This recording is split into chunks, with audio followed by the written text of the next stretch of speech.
Hi friends అందరికీ. అందరు ఎలా ఉన్నారు? బాగున్నారా? నేనైతే బాగున్నాను. మీరు కూడా బాగుండాలని కోరుకుంటున్నాను.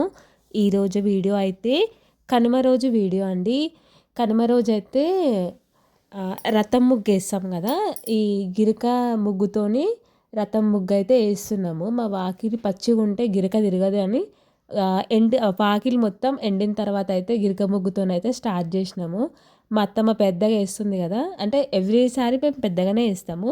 పెద్దగా వేస్తున్నాం కదా, నడుము నొస్తుంది, నువ్వు వేసేయి అంటే సరే అని నేను తీసుకొని నేను కూడా స్టార్ట్ చేసిన. సగం వేసేసింది మా అత్తమ్మనే, ఇంకా సగం నేను కూడా వేస్తున్నా.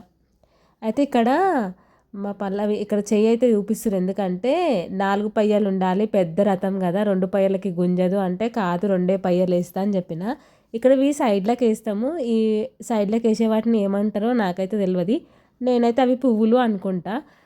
సైడ్లకి వేసిన తర్వాత కలర్స్ వేస్తే బాగుంటుంది అని అనుకున్నాము. పైన ఫ్లాగ్ వేయమని చెప్పారు, కాకపోతే ఫ్లాగ్ వద్దు, నేను ఆ పువ్వులే గీస్తా అని చెప్పి 3 పువ్వులు అయితే పైన శిఖరం పైన 3 పువ్వులు అయితే గీసేసిన. తర్వాత ఇక్కడ మా పిల్లల్ని అయితే కలర్స్ వేయమని చెప్పిన. కలర్స్ వేస్తుంటే తర్వాత నేను ఇక్కడ ఎప్పుడైనా సరే నా రథం ముగ్గుకి ఒకటే తాడు గీస్తాను నేను. మా అత్తమ్మ ఏం చెప్పిందంటే రథం ముగ్గుకి 2 తాడులు ఉంటే బాగుంటుంది, ఒక తాడు కాదు 2 తాడులు గీయాలి అని చెప్పింది. అందుకోసమని ఇక్కడ నుంచి ఇక్కడ సైడ్ ఒక తాడు, అక్కడ నుంచి మళ్ళీ ఇంకొక తాడు గీసిన. ఇదైతే ఫస్ట్ తాడు ఇక్కడ నుంచి ఇక్కడ గీసింది. ఇంకొక తాడైతే మళ్ళీ ఇక్కడ నుంచి కూడా గీస్తున్నా చూడండి. 2 వైపులా 2 తాడులు ఉండాలంట. అందుకోసమని రథం పొడవుగా గీసుకొస్తా ఉన్నా.